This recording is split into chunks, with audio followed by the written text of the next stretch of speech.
신라 땅계림길 보수 공사 중 발견된 페르시아 황금보검의 서약.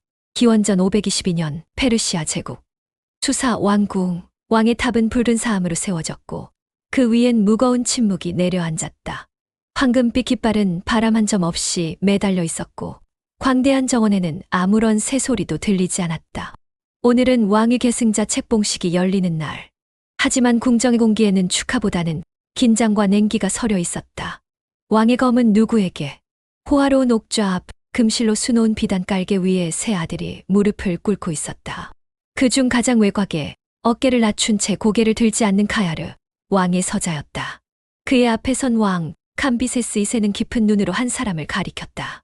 제국의 후계자는 셋 중 다리우스. 순간 궁정은 조용했다.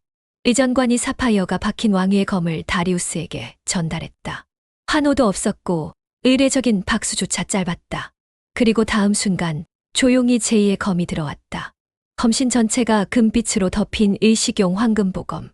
이는 세자가 아닌 공신에게 주어지는 상징이었다. 왕은 그것을 직접 들고 카야르 앞에 섰다. 너는 왕좌를 이어받지 않지만 이 검을 간직하라. 황금으로 만들어졌으나 그 뜻은 권력보다 무겁다. 카야르의 손은 떨렸다. 그는 잠시 눈을 들어 왕의 눈을 바라보았지만 아무 말도 없이 고개를 숙이고 검을 받았다. 그날 왕의 얼굴에는 슬픔도 연민도 죄책감도 없는 무벼징의 침묵만이 걸쳐 있었다. 어머니와의 작별. 밤이 되자 왕궁의 후원으로 몰래 나온 여인 하나가 있었다. 그녀는 왕의 후궁 그리고 카야르의 어머니였다. 카야르야, 그대는 내 아들이지만 이 궁 안에 자리는 없구나. 이 세상 어디에도 진실이 있다면 그리로 가거라. 그녀는 카야르의 어깨에 검을 얹고 눈물을 흘렸다. 어머니의 손이 그의 이마를 감싸 안았다. 왕궁 담장 너머 아버지인 캄비세스는 아무 말 없이 그 장면을 지켜보고 있었다. 그는 멀리서 아들의 등을 바라보고 다시 궁 안으로 돌아섰다. 하인들과의 첫 모임. 카야르가 몰래 마련된 낙타로 후문을 빠져나오자 5명의 하인이 이미 기다리고 있었다. 오일에서 왕자님들은 밤에만 나오는 겁니까? 알라딘이 익살스럽게 물었다. 하산은 긴 비단 두루마리를 말고 있었다. 북쪽으로 가면 가짜 왕이 설치고 있습니다. 동쪽으로 가야 하죠. 지평선 넘어 바다 끝까지. 루비는 말 없이 고개만 끄덕였다. 자이라는 옆에 있던 약초 가방을 떨어뜨리고 허둥지둥 주워 담았다. 오마르는 낙타에게 이름을 붙이며 말했다. 얘는 하비브야. 우리가 죽을 땐 얘도 같이 죽을 거야. 카야르는 잠시 하늘을 올려다보았다. 수천 개의 별들이 흐르듯 떠 있었다. 그는 황금보검을 천천히 꺼내어 검나를 달빛 아래서 비추었다. 그리고 그 검을 하늘 향해 들며 말했다. 이 검은 권력을 위한 것이 아니라 진실을 베기 위한 것이다. 내 피가 황제의 피일지라도 내 길은 황제가 걷지 못한 길이어야 한다. 출발. 지평선 넘어. 하산은 말을 앞세웠고 루비는 뒷경계를 맡았다. 자이라는 낙타 등에 실은 가방을 3번이나 떨어뜨렸고 알라딘은 출발도 전에 고삐를 밟고 넘어졌다. 내가 보기에 이건 위대한 탐험이라기보다 망명극장입니다. 카야르는 웃지 않았다. 그러나 미소는 확실히 떠올랐다. 모두가 출발하자 왕궁의 막루 꼭대기에서는 한 실루엣이 지켜보고 있었다.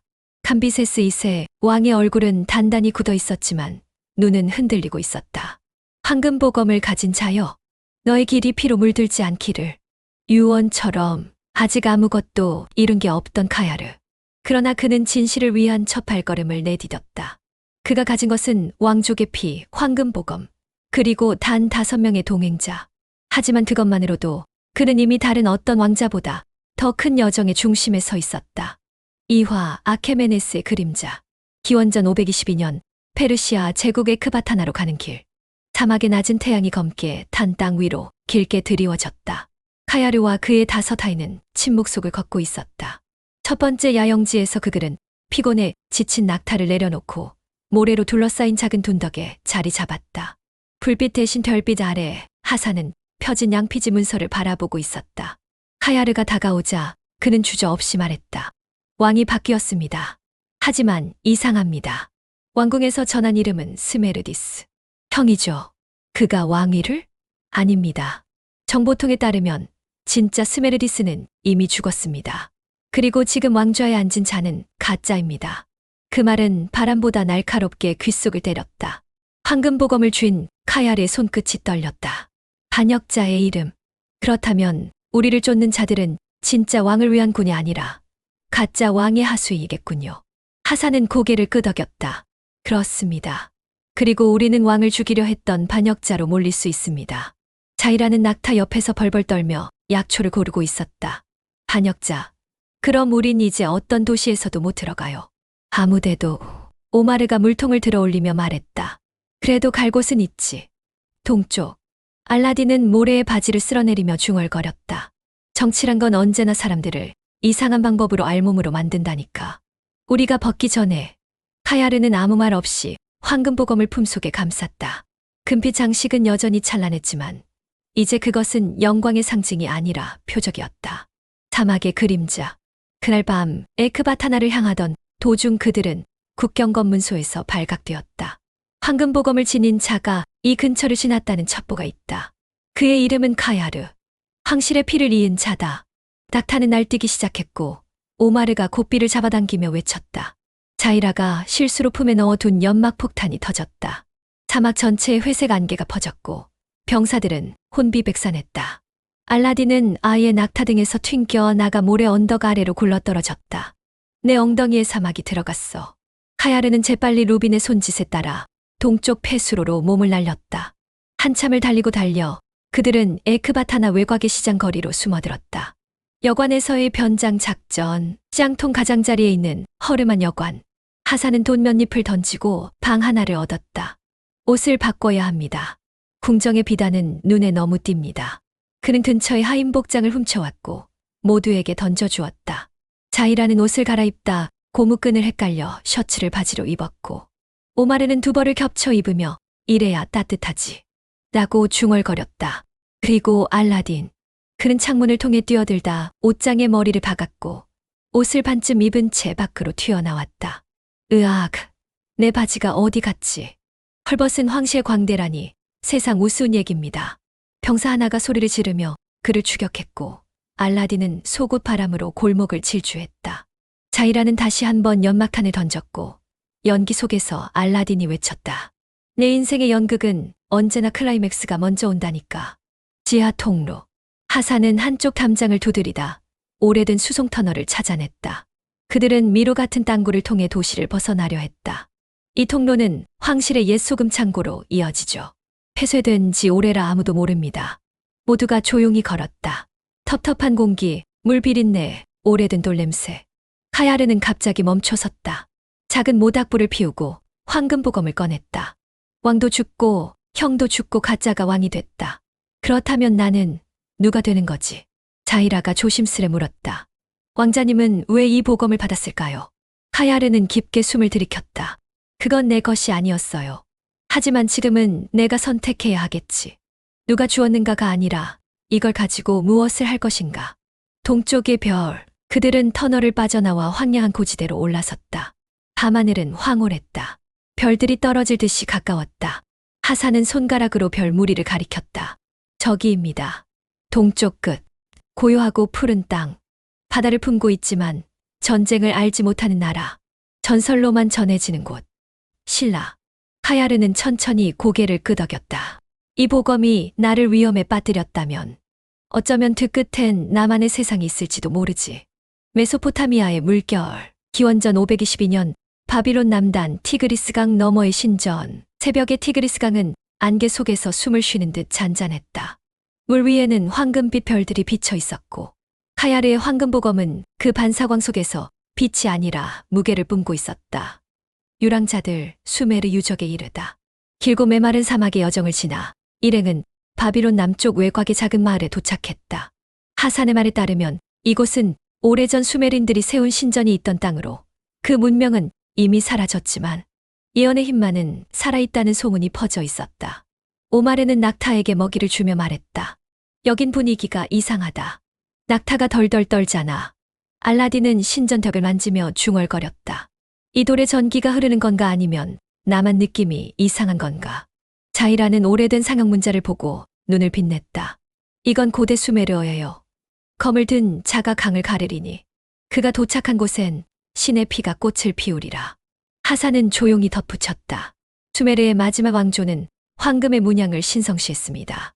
그들은 황금은 하늘에서 왔다고 믿었죠. 모두의 시선이 자연스레 카얄의 보검에 쏠렸다. 그는 검집을 벗기고 무심히 한마디를 내뱉었다. 하늘에서 왔다면 바다로 돌아가야겠지. 자이라의 뗏목 프로젝트. 신탁을 들은 자이라는 흥군의 강을 건너기 위한 연금술 뗏목 제작에 돌입했다. 그녀는 말린 수액, 염소 가죽, 나무 껍질, 그리고 절대 터지지 않을 부풀림재로 만든 풍선 구조물을 제작했다. 내가 만든 건 그냥 뗏목이 아니에요. 부력예수입니다. 자이라, 폭탄마이자 물리학자. 하사는 고개를 갸웃하며 물었다. 테스트는 하셨나요? 직접 타보신 적은? 이론적으로는 완벽해요. 모두가 탑승하려는 순간 풍선의 밸브가 푸슉 소리를 내며 폭발했다. 풍선은 펑 터졌고 뗏목은 옆으로 뒤집혔고 루비는 말없이 물에 빠진 낙타를 끌어올렸다. 알라딘은 물웅덩이 속에서 한숨 쉬며 외쳤다. 역시 진짜 신탁은 우리를 물에 담그는 거였어. 마을 축제, 그리고 이외의 무대. 이웃마을에선 농사와 강의 신에게 바치는 축제가 열리고 있었다. 하사는 그것이 도시를 벗어나기 위한 기회임을 깨달았다. 우리를 찾는 수색대는 이곳까지는 오지 않았지만 곧 올 겁니다. 무대 뒤에 숨어서 사람들 틈에 섞이는 겁니다. 그렇게 해서 이방의 왕자와 하인들은 수메르 무용단에 임시 입단하게 되었다. 오마르는 강아지 모양 탈을 쓰고 탈춤을 췄고, 자이라는 불꽃 소품에 손을 댔다가 다시 연막을 뿜었고, 루비는 격검 연기를 너무 진지하게 해서 진짜 단검을 부러뜨렸다. 가장 큰 문제는 알라딘. 그는 금빛 망토에 꽃잎을 뿌리며 무대에 등장했다. 신의 사자요, 오늘은 누구를 사랑하게 될까요? 관객들은 웃으며 박수를 쳤다. 누구도 그들이 도망자일 거라 의심하지 않았다. 보검의 노출. 축제 후 마을의 지방 영주 나부리우치오르가 이방인들을 초대했다. 그는 카야르가 벗은 상의를 걸치고 있는 것을 보고 황금 보검을 발견했다. 이 보검 신전에서 사라졌던 그것과 같구나. 하늘에서 내려온 자, 당신이 바로 전설 속 후계자인가? 카야르는 당황했고 하사는 상황을 이해하려 했다. 전설을 믿으십니까? 나는 전설이 현실이 될 때만 믿지. 나부리우치오르는 그의 병사들에게 조용히 신호를 보냈다. 신의 후계자를 내가 손에 넣는다면 이 바빌론 땅의 진짜 주인이 되는 거야. 탈출, 다시 불꽃과 검. 밤이 되자 그들은 지하 저장고에 갇혔다. 자이라는 남은 폭탄을 꺼냈고 하사는 구조도를 그렸다. 알라딘은 또 망토를 입고 문 옆에서 대기했다. 언제나 탈옥엔 드라마가 필요하다고요. 자이라가 던진 폭탄은 예정보다 세게 터졌고 창고 전체가 흔들렸다. 루비는 병사넷을 검 하나로 제압했고 오마르는 말을 타고 외쳤다.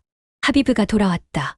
축제장을 통과해 달아나던 그들은 군중 속에서 보검을 번쩍 들어올린 카얄의 모습을 신의 현현으로 오해한 시민들 덕에 쉽게 도시를 빠져나올 수 있었다. 예언의 끝, 새로운 이름, 도망치는 길목. 자이라가 신전에서 적어온 문장을 꺼내보았다. 검을 든 자가 강을 가르리니 그가 닿는 땅엔 하늘의 혼이 피어날 것이다. 카야르가 낮은 목소리로 말했다. 강을 가로질렀고 신의 땅에서 나를 신이라 불렀지. 하지만 내가 닿아야 할 곳은 아직 거기 아니야. 하산이 덧붙였다. 그럼 우리는 어디로? 카야르는 멀리 보이는 새벽빛을 향해 검을 들어올렸다. 동쪽, 이름 없는 왕국. 그곳이 나의 세상이 될지도 모르니까. 알라딘 이래서 내가 무용단을 안 버린다니까. 오마르 하비브가 이번엔 바다도 건널 수 있다면 내가 장가갈게. 가면 뒤의 왕, 에크바타나의 궁전. 금빛 가면을 쓴 사내가 보고를 받고 있었다. 황금 보검의 자가 도망쳤습니다. 동쪽으로. 그는 조용히 웃었다. 가면 안의 눈동자는 아무 감정이 없었다. 황금은 권력을 부르고 검은 진실을 배지. 그 아이가 무엇을 선택할지 지켜보자. 헬라스의 유호, 기원전 522년 소아시아 서해안 밀레토스에서 에페소스로. 바람은 따뜻했고 바다는 푸르렀다. 사막을 지나고 강을 건너고 황금 보검을 감춘 채 이제 그들은 바다의 끝에 도달했다. 해안 도시 밀레토스 도착. 그리스 상권이 지배하는 항구 도시 밀레토스. 하사는 조심스레 낙타를 몰고 들어서며 말했다. 여긴 말보단 은하가 통합니다. 우리가 가진 건 조용함과 발빠름 뿐이죠. 알라딘은 눈을 빛내며 외쳤다. 이게 바로 바다가 있던 전설의 도시야. 근데 왜 이렇게 여자들이 많아 보여? 자이라는 눈살을 찌푸리며 말한다. 그리스는 남녀 자유가 다소 개방적이에요. 잘못 들이대면 곤란해져요. 밀수선 탑승 계획. 하사는 소규모 상선단 중 에페소스까지 가는 밀수선을 알아냈다.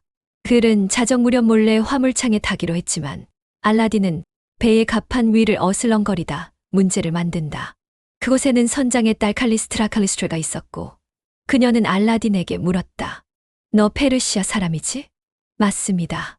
그런데 당신은 바다에서 발견한 인어인가요?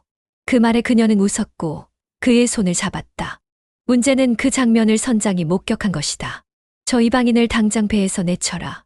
알라딘은 바로 화물창으로 굴러떨어졌고 자이라는 그의 머리에 멍든 자국을 약초로 치료하며 중얼거렸다. 그래서 내가 문화충돌 조심하랬잖아요. 에페소스 도착, 신의 환영. 도시 전체가 무언가를 준비하고 있었다. 에페소스의 헤라클레스 신전. 이곳은 위대한 영웅을 기리는 축제의 날이었다.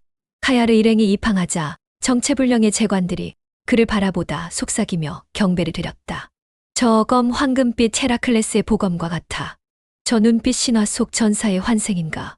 카야르가 항구 계단에 올라오는 순간 수십 명의 시민들이 무릎을 꿇기 시작했다. 그는 신이다. 하사는 속삭였다. 이건 위험합니다. 착각이 과하면 우리가 산재물 될 수도 있어요. 하지만 알라딘은 이미 입을 벌렸다. 잠깐만요, 왕자님. 우리 이거 한번 타보죠.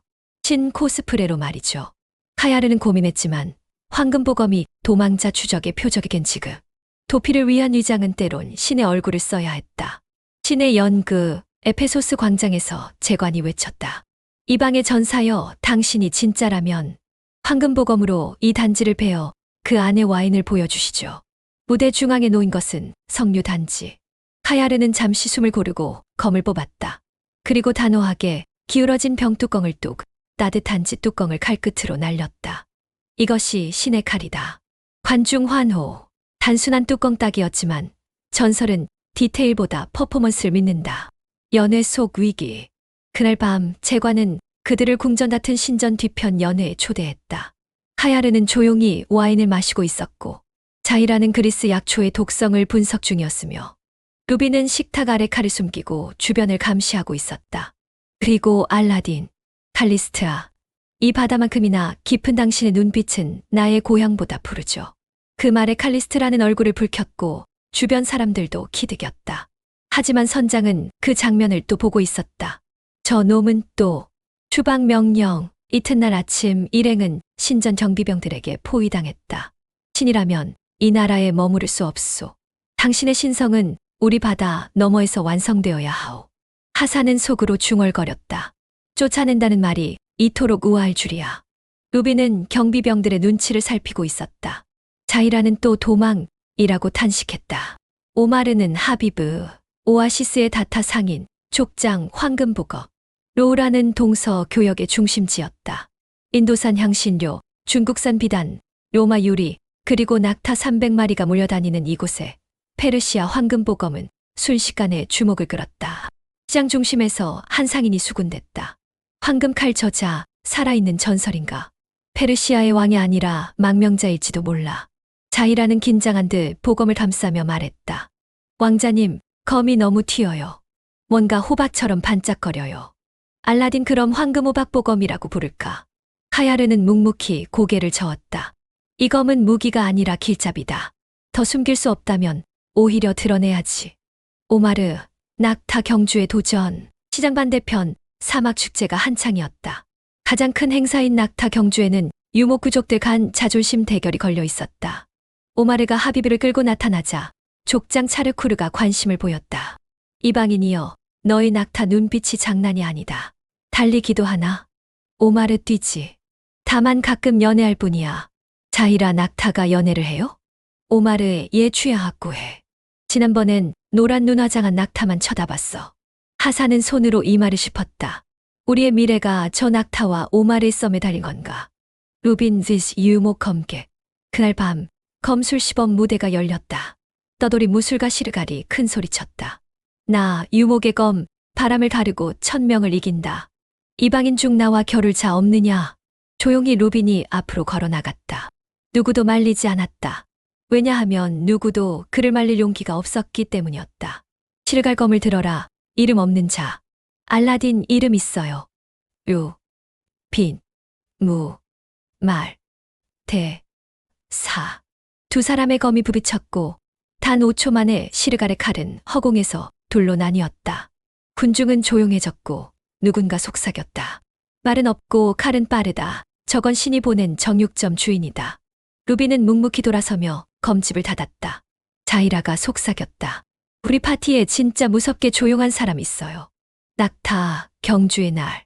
아침 해가 오아시스를 붉게 비출 때 10도의 낙타가 출발선에 서 있었다. 하비브는 유독 당당했고 옆에선 꽃장식을 한 분홍색 낙타가 그를 유혹하듯 꼬리를 흔들고 있었다. 자이라 오마르, 하비브 눈빛 이상한데요. 오마르 또야 얘 첫눈에 빠졌어. 안 돼 하비브, 사랑은 경기 끝나고 해. 알라딘 쌍안경으로 지켜보며 저거 사랑이냐 집착이냐. 질주와 혼돈, 신호가 울리고 낙타들이 뛰기 시작했다. 하비브는 초반 3위를 유지하며 침착하게 달렸다. 하지만 코너에 들어선 순간 분홍 낙타가 다가왔고 하비브가 갑자기 정지했다. 오마르 하비브 안 돼. 제발 지금은 사랑보다 속도야. 그의 절박한 속삭임에 하비브가 고개를 끄덕이고 다시 달렸다. 관중들이 열광했고 마지막 직선 주로에서 상대팀이 모래주머니를 던져 방해하려 할 때 자이라의 점착 연금 폭탄이 활약했다. 펑! 모래먼지가 흩날리는 사이 하비브가 가장 먼저 결승선을 통과했다. 족장과의 만남 황금 문양. 축제 후 족장 차를 쿠르는 카야르를 자신의 천막으로 불렀다. 그리고 오래된 상자에서 하나의 금판을 꺼냈다. 이건 우리 조상들이 해 뜨는 땅에서 온 자들에게 받은 문양이다. 검과 금관이 그려진 상징 너의 보검과 닮았다. 하산이 살짝 흥분하며 덧붙였다. 이 문양 페르시아 기록 어디에도 없습니다. 자이라, 기록 남기세요. 자이라는 떨리는 손으로 금판을 베껴 그리며 말했다. 금관 신라 드디어 이름이 나왔네요.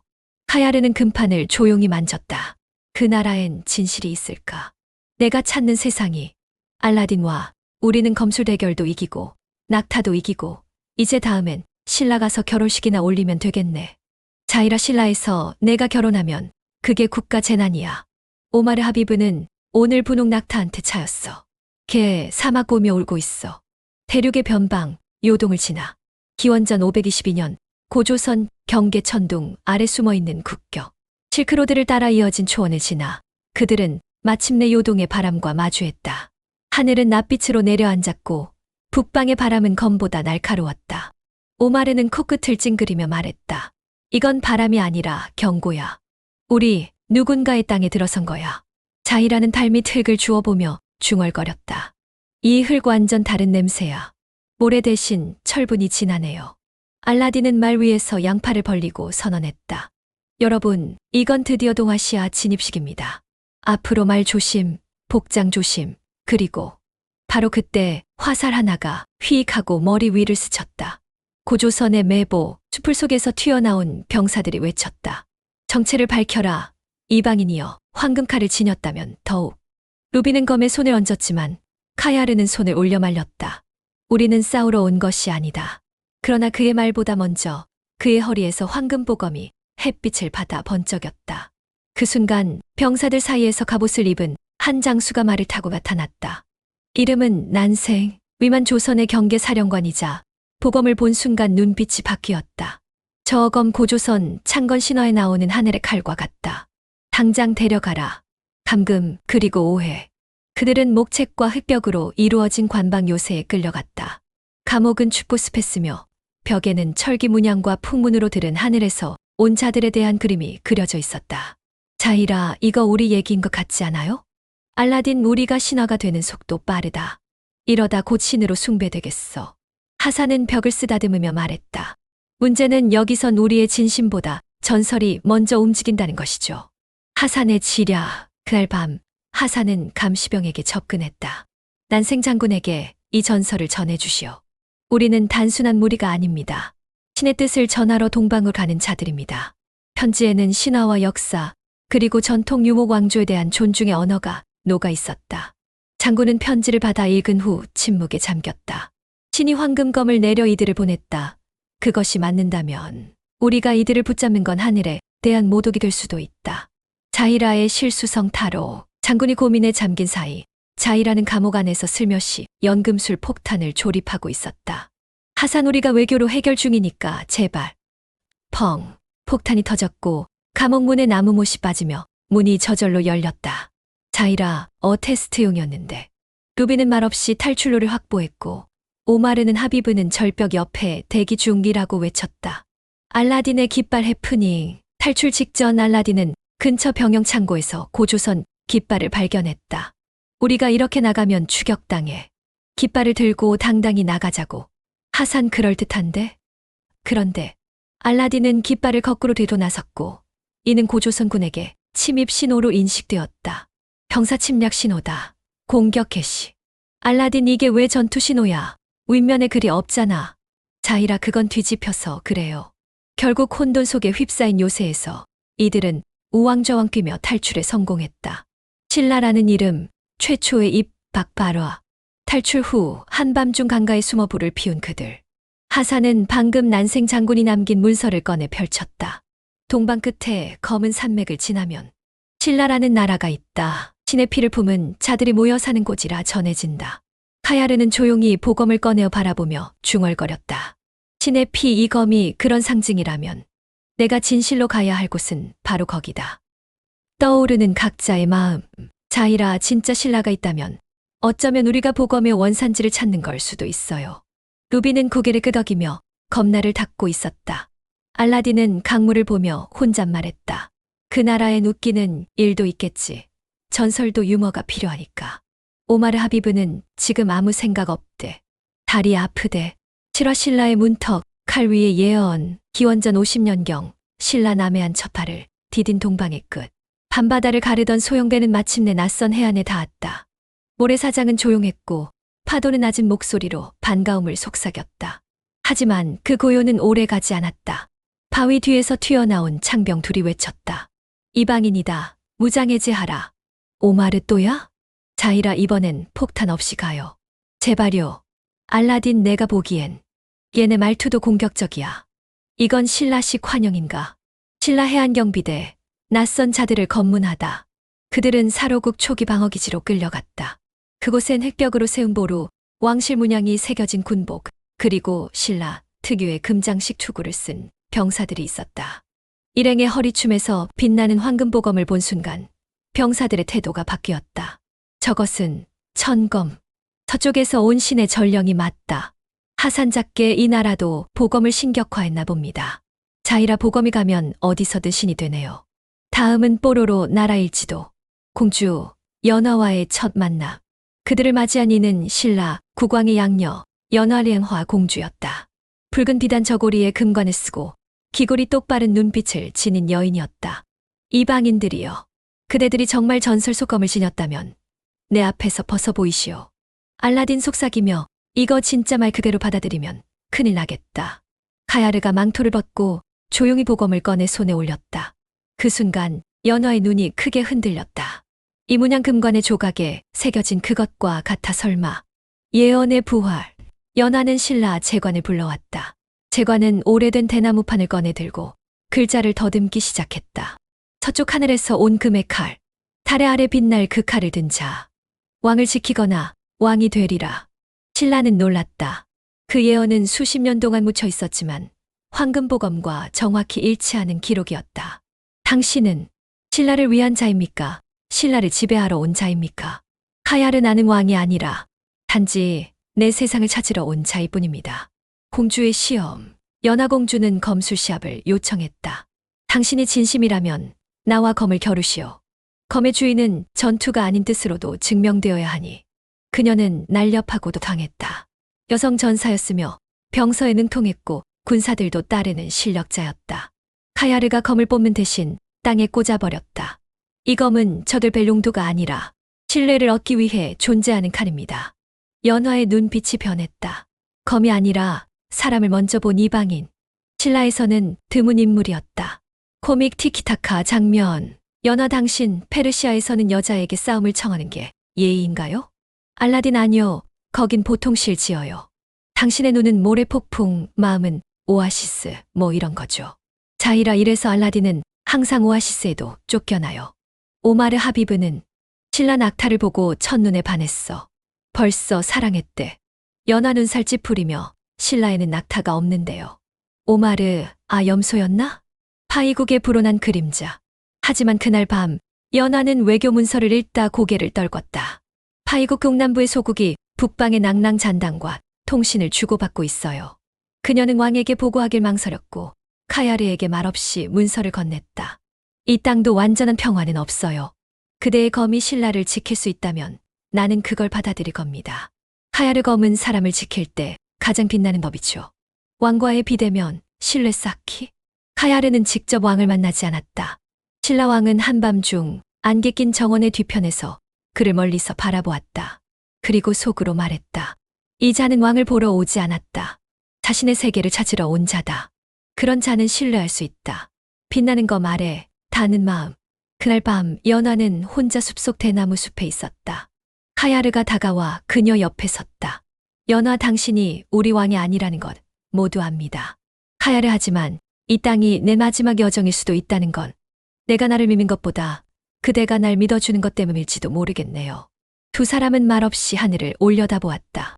보름달 아래 황금보검은 더 이상 빛나지 않고 단지 조용히 숨 쉬는 듯했다. 황금의 귀결 낭랑의 검, 사로의 혼, 기원전 50년경 신라 사로국 전운의 아치. 신라의 하늘이 유난히 붉었다. 바람은 전장의 비린내를 안고 다녔다. 남동쪽 성문, 파이국과 낭랑 잔당의 연합군이 움직이고 있었다. 깃발엔 두 마리의 흑룡이 얽혀 있었고 군사들의 발굽 소리는 땅을 울렸다. 왕의 회의실. 연하공주가 파이국의 배신을 보고하자 왕은 천천히 말했다. 하늘의 자는 검을 들 시간이다. 카야르, 너의 보검, 이 땅을 지켜주겠는가? 나는 이 땅의 왕은 아니지만 카야르는 검을 들어 보이며 말했다. 이 검은 권좌를 위해 태어난 것이 아닙니다. 하지만 이 땅이 내 마지막 세상이라면 내가 아닌 그 누구도 이 검을 쥐게 하지 않을 겁니다. 루빈이 조용히 검을 세우고 고개를 끄덕였다. 하산은 전술 지도를 펼쳤고 자이라는 화약통을 등에 맸다. 알라딘은 망토를 휘날리며 물었다. 나는 뭘 하면 되죠? 감동 유도, 전사들을 웃게 하기. 오마르, 넌 웃기기만 하면 돼. 전쟁의 서막 신라의 차. 신라 동문, 파이국 낭랑군이 몰려오고 있었다. 연하공주는 말을 타고 선두에 섰고 황금관이 햇빛을 받아 번쩍였다. 카야르가 그녀 옆에 섰다. 이 싸움 살아남아야 비로소 우리가 말한 진실이 됩니다. 연하는 활을 꺼내며 미소 지었다. 신의 검도 신라의 공주도 오늘은 다 전사입니다. 전투의 세 갈래. 1. 성문 돌파 전 루빈이 소수정예로 성문 방어선을 끊는다. 단검을 던져 지휘관을 격파. 2. 연금 폭탄 부대 자이라가 만든 소리만 큰 폭탄으로 낭랑군 진영을 혼란시킴. 3. 사이코전 부대 알라딘이 나팔을 반대로 불며 신라가 황제의 후손이라고 퍼뜨려 혼선 유도. 병사 A 황제의 후손. 이 전쟁 잘못 온 거 아냐? 병사 B, 그럼 이건 사기 전쟁. 카야르 대 백노 마지막 검. 중앙전선. 낭랑군 장수 백노바이노가 말을 타고 나타났다. 그는 강력한 대도를 휘두르며 외쳤다. 황금검의 전설은 오늘 여기서 부서진다. 카야르와 루비는 동시에 돌진했다. 백노는 강했다. 대도는 바위를 부술 힘이 있었고 병사 셋을 순식간에 쓰러뜨렸다. 루빈이 앞장서며 싸움을 유도했다. 하지만 백노의 검에 밀려 어깨를 베이고 쓰러진다. 카야르가 보검을 들어 올렸다. 이 검은 왕의 검이 아니다. 거짓을 베고 진실을 지키는 검이다. 두 칼이 부딪혔다. 금속이 찢어지는 소리. 그리고 황금보검이 부서졌다. 하지만 득흠에 카야르의 단검이 백노의 심장을 꿰뚫었다. 전쟁의 끝, 칼의 죽음, 백노가 쓰러지고 파이국의 군이 흩어지며 전쟁은 끝났다. 신라군은 성 위에서 함성을 질렀다. 카야르는 두 동강난 보검을 들고 무릎을 꿇었다. 연하가 그에게 다가와 무릎을 꿇고 같이 손을 얹었다. 검은 부서졌지만 당신은 그 검보다 더 강했어요. 종전회의 보검의 의미, 신라의 선택. 성내 회의실. 왕은 카야르에게 공식 제안을 했다. 신라의 외국인 자문으로 남아 이 나라의 내일을 함께 설계해 주겠는가? 카야르는 고개를 숙였다. 나는 이 나라의 왕이 될 수는 없지만 내 세상은 이곳에 있습니다. 이 땅의 내일엔 제가 가진 모든 걸 바치겠습니다. 왕, 그 말이면 충분하오. 하인들의 마지막 자리, 하산 신라 군사전략관으로 임명. 병법과 외교, 기술을 전수. 루빈 무술교관. 침묵의 사부로 알려짐. 아이들에겐 말 안 하는 귀신 선생님으로 불림. 자이라 약초학교 설립. 폭탄 아닌 연금술을 가르침. 가끔 실수로 지붕 날림. 오마르 신라 최초의 축산가. 하비브는 국가 지정 가축이 됨. 알라딘 궁중 광대단장. 매년 열리는 이방인의 날 기획. 연하공주에게 수시로 청혼하다. 매번 감옥행. 카야르와 연화 마지막 대화.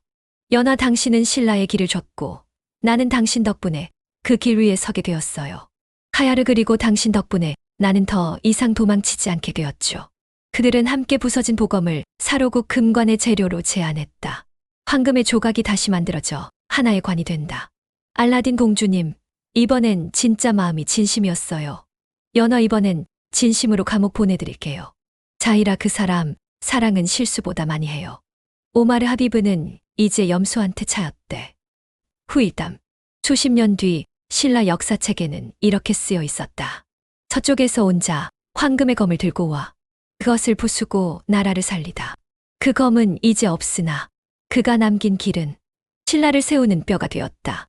카야르의 이름은 적히지 않았다. 하지만 사람들은 그를 기억했다. 검 없는 전사, 왕이 아닌 지도자, 진실 위에 세운 자. 실제 발굴 사회적 파장 1970년대 대한민국. 황금보검의 실체 금지대도 출토 위치 목관 내부의 피장자 옆. 총 길이 약 98cm. 구성. 손잡이 칼집은 순금판으로 감싸지. 금속못, 고리 등 정교하게 제작. 형태 실전용이 아닌 의식용검으로 추정. 용도. 왕권의 상징. 사후 세계로의 인도를 의미. 하늘과의 통신 매개체. 이 검은 금관과 함께 묻힌 유물로 피장자가 왕급 인물임을 증명합니다. 사회적 파장 1970년대 대한민국. 대중 언론의 대대적 보도. 천마가 달린다. 동아일보. 1973년 11월. 천년 왕국 다시 깨어나다. 경향신문. 민족사 자긍심 고취. 박정희 정권 당시 국가정체성 확립 및 문화재 홍보 강화 목적과도 맞물려 널리 알려지. 천마총 유물순회 전시 전국 박물관. 심지어 해외 순회 전시 진행. 이 발굴을 계기로 경주를 박물관 도시로 부르기 시작.